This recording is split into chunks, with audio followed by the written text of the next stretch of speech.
Welcome to Education Innovators, the podcast where we explore groundbreaking ideas to transform learning. I'm Sophia, and today we're diving into some surprisingly effective ways to improve American education. And I'm Jamal. We've got an exciting episode lined up looking at 6 unconventional approaches that could revolutionize our education system.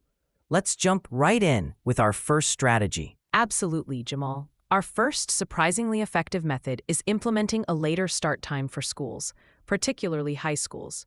Research has consistently shown that teenagers' biological clocks are wired for later sleep and wake times. By pushing start times to 8:30 a.m. or later, we could see significant improvements in student alertness, mental health, and academic performance. That's fascinating, Sophia. It's amazing how such a simple change could have such profound effects.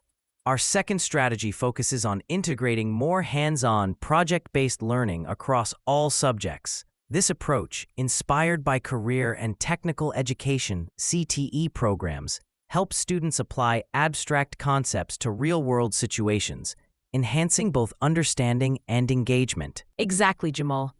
As we saw in the American River College example, CTE programs offer pathways to success by allowing students to learn through exploration, collaboration, and practical application. This method could be expanded beyond traditional vocational subjects to encompass all areas of study.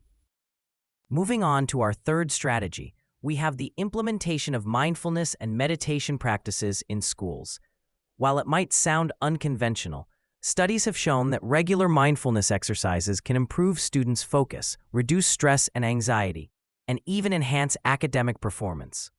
That's right, Jamal. And our fourth strategy is equally intriguing, incorporating financial literacy and entrepreneurship into the core curriculum.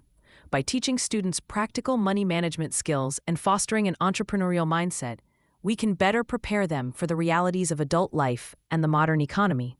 Those are excellent points, Sophia. Our fifth strategy draws inspiration from Horace Mann's vision of education as a cornerstone of democracy. We propose expanding civics education and promoting active community engagement.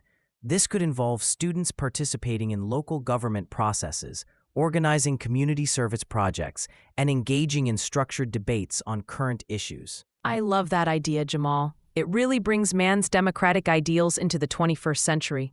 And speaking of the modern era, our sixth and final strategy involves leveraging technology to personalize learning.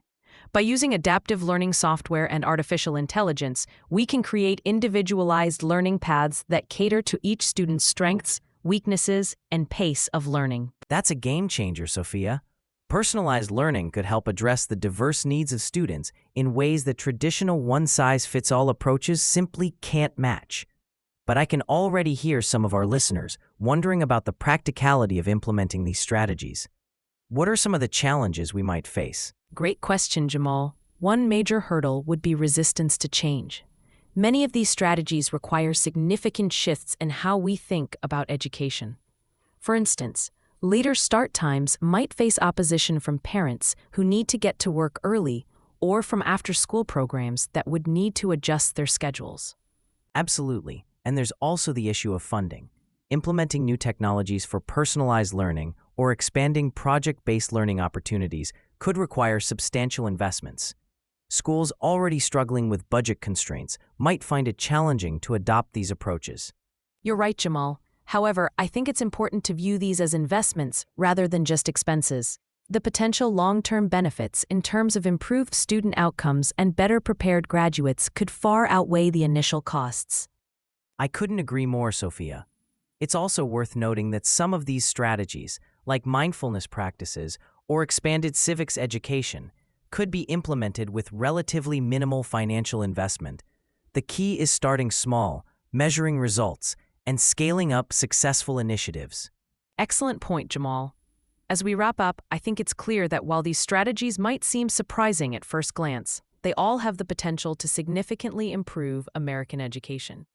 By thinking outside the box and being willing to challenge traditional approaches, we can create a more effective, engaging, and relevant educational experience for all students. Well said, Sophia. To our listeners, we encourage you to think about how these strategies might be applied in your local schools or communities. Education is a collaborative effort, and every voice matters in shaping the future of learning.